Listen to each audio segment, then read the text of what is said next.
Welcome into Bears Now by Chat Sports. I'm your host, Harrison Graham. Some updated Chicago Bears cut candidates coming at you on today's show. So stick around as we will have you covered for all of that. Before we get to the specific players here, just a little bit of background. Training camp opening on the 26th, so early next week. And something that I think we can all expect, competition during training camp. Anytime you get a new regime, it's going to be a lot of competition. Players from the last regime competing with players from the new regime that Ryan Poles has added. Matt Eberflus has preached that throughout the offseason. It's going to be very competitive. And then obviously, like every other team, the Bears will have to trim their roster from 90 to 53 between now and week 1. So on today's show, we'll take a look at some players that could be on the way out.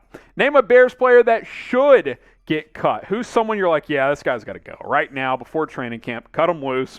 We don't need that energy on this football team. Let us know. Name a Bears player that you think should get cut. All right, 5 Bears cut candidates coming at you on today's show. Number 1, and I think it's a pretty obvious one right now, it's David Moore. David Moore, who a few years ago kind of came onto the spotlight out of nowhere with the Seattle Seahawks and made some big plays for a couple of years. Then he's bounced around. He's had some injuries, and I kind of liked it as a depth competition signing a few months ago. But then David Moore goes out and gets arrested on a felony gun charge, falling asleep in a Taco Bell drive-thru with a AR-15, I believe, in his car. So that's not a good look. And then you go out and sign N'Keal Harry, which almost felt like a response to that, or I should say a trade. I don't know why I said signing there. You trade for N'Keal Harry. I think that hurts David Moore's chances quite a bit. You look at the depth chart now. I mean, I think the top 3 are obvious in terms of at least making the 53. Darnell Mooney, Byron Pringle, Velus Jones, they're all going to make the roster. No one after that is a lock, but I think N'Keal Harry likely makes it. I think Equinemius St. Brown is going to make it. You still have Tajay Sharp, Dante Pettis, Daz Newsome, David Moore. It's going to be tough for David Moore to – he's going to have a good camp in preseason because he's already a fringe guy to begin with, and then he goes out and gets a felony charge. Tough sledding for David Moore, so we'll see what happens to him. What do you guys think? Will David Moore get cut? Type C for cut or type K for keep him? He's going to make this team. I don't think he's going to make it. I'm going to type my C for cut when it comes to David Moore. How about Tavon Young? Tavon Young, who we haven't talked about hardly at all since he got signed because, well, he missed most of the offseason program as he was recovering from some sort of minor injury. But what we have heard is Thomas Graham has played pretty well and is getting a chance to compete for the starting nickel role. And if Thomas Graham wins the nickel job, where does that leave Tavon Young? He's probably not going to do much on special teams for you. So you could cut him. Tavon Young could get cut if he does not get that starting job at nickel. Now, I still like Tavon Young. I think he's in the mix. I think he could start at nickel and be a key contributor for this team. He played pretty well for the Baltimore Ravens a year ago. But Tavon Young is going to have to win that job. And if he doesn't, he could be one of these surprise cut candidates. Do not be shocked if that happens. Right now, I've got him penciled in as the starter, but Thomas Graham's got a lot of reps there, and he's going to get a chance to compete. Might even have the inside edge to starting early on in training camp. So keep an eye on that. I think this is something to watch and something to keep an eye on moving forward. Who's going to be the starting nickelback for this team? Type TG for Thomas Graham, type TY for Tavon Young.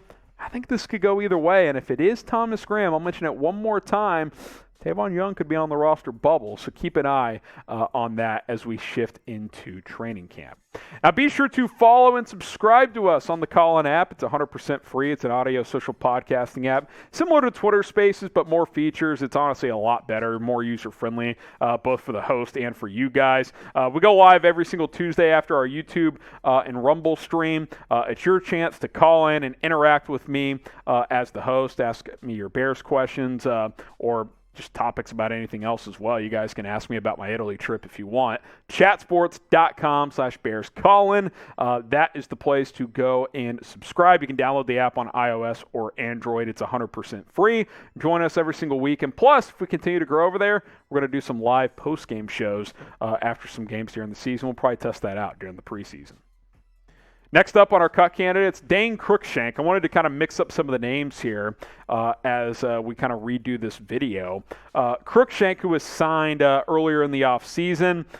You know, he's kind of a hard-hitting safety, more of a special teams type of guy as he came over from the Tennessee Titans. But Cruikshank is a player that I think can contribute, but I think could be on the roster bubble as well because it's going to be a numbers game when you look at this secondary. I mean, there's a lot of guys that may not be stars, but are worthy of roster spots in the NFL. Jalen Johnson, Eddie Jackson, Kyler Gordon, and Jaquan Brisker. That's locks. That's already 4 players in a secondary. One of Tavon Young and Thomas Graham Jr. are going to make it, if not both. Let's say both do. That's 6. DHC's a lock. He's going to make this team. That's 7. Elijah Hicks, you drafted him. Duke Shelley, Kindle Vildor, one of those guys might make it. So, I don't know. It's going to be crowded in the secondary, and if a guy like Elijah Hicks shows a lot during the preseason, Cruikshank could be on the outside looking in. It's going to be a numbers game for Ryan Poles and Matt Eberflus. They got to ask themselves a couple of questions. Number 1, how many corners you keeping and how many safeties you keeping. Number 2, you get to value guys who can contribute on special teams or offer you a little bit more on the back end. If you're a backup, you got to be a special teams contributor, which Cruikshank is, so that gives him a decent chance to make the team, but I do not think it is a lock. Bear down and subscribe to the channel because we're trying to get to 50,000 subs. We're almost at 49,000, just under 200 away, so got to get there first. Let's hit 49K by training camp, which starts next week, and then we'll be at 50,000 before you know it. YouTube.com/Bears now. Subscribe to the channel, and as always, bear down. Couple more here. Sam Kamara, who's kind of a tweener on the defensive line, was kind of in and out of the 53 last year. Can play some, inside, can play some edge for you, can do, a few different things. Doesn't do anything great, but does a few things fairly well. Curious to see how the new regime views Sam Kamara. Do they value them like the last regime did a little bit? Does he fit a 4-3 scheme? I don't know. I think that's a fair question to ask and something we'll see play out during training camp. You look at this defensive line. What he has going for him is the ability to play inside or out. But you added Mike Pennell. Can you beat out Mike Pennell? A guy like Mario Edwards is probably going to be ahead of a guy like Sam Kamara. Do they value Charles Snowden more than a Sam Kamara? I don't know. That's going to be interesting to play out. I think he's probably on the inside of the 53 right now, but there's going to be a lot of competition at camp, and it's going to be exciting to see how these things develop. All right, Kindle Vildor here, last guy here. We'll go to another corner. We've talked about this before.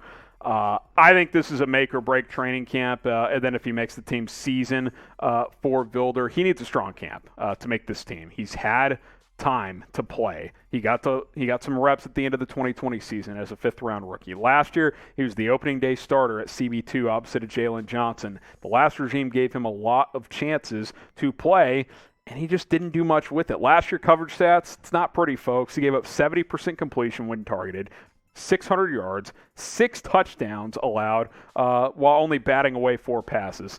Those aren't great numbers. Now, at times, he's flashed potential. His, size and speed is okay, but he needs a strong camp, and he needs to show this new regime something. He can play on special teams. He's got that going for him, but he's probably CB4, CB5 right now. I like him as a CB4 because he does have starting experience, but this new regime may not view him as an asset moving forward. So I think this training camp coming up is critical for a guy like Kindle Vildor and really a guy like Duke Shelley as well. Are you done with Kindle Vildor, or do you want to still see what he can do? Type Y for yes, type N for no. I'm still open to seeing what he can contribute. He has started a lot, which does have value, but he hasn't done a ton with that starting experience and those opportunities. So it's kind of a catch-22. Y for yes and for no. Are you done with Kindle Vildor? Be sure to subscribe here on Callin because we will continue to have you covered over there with weekly live shows. Your chance to call into the show and talk with me directly. Ask me your Bears questions or any other topics as well. Chatsports.com/BearsCallin, audio podcasting app where we get to talk back and forth to one another.